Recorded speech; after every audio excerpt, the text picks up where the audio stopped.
Hydraa commissioner Ranganath Congress ఏజెంట్లా పనిచేస్తున్నారని ఆరోపించారు Kukatpally MLA Madhavaram Krishnarao. సున్నం చెరువులో 5 ఎకరాల భూమి వదిలేసి మళ్లీ ఫెన్సింగ్ ఎందుకేశారని ప్రశ్నించారు.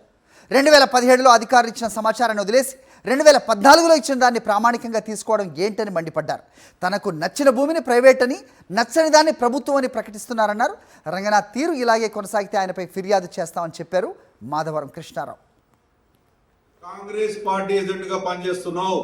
జూబ్లీస్ దగ్గర ఏదైతే మూతినగర్కి ఆపోజిట్ ఉన్నటువంటి చెత్త వేసిన దానికి ఫినిషింగ్ చేసావు. పక్కకు 3000 గజాలు ఒక కాంగ్రెస్ లీడర్ కబ్జా పెడితే దాన్ని వదిలిపెట్టావు. అంటే నీ ఇష్టం ఉంటే ప్రైవేట్ అయితే, నీ ఇష్టం లేకపోతే గవర్నమెంట్ అయితే. 15,000 కోట్ల రూపాయలు 307 అని చెప్పా, 317 ఎకరాలు చెప్పి నువ్వే ప్రకటించుకున్నావు. మనం ఎక్కడ పోయాలి? ప్రజల పైసలతో జీతం తింటున్నావు. కాబట్టి నువ్వు ఇలా సున్నం చెరువు విషయంలో ఖచ్చితంగా విచారణ జరిపించాలి. ఖచ్చితంగా చెప్తున్నా, టీఓపీటీకి కంప్లైంట్ ఏం చేస్తా.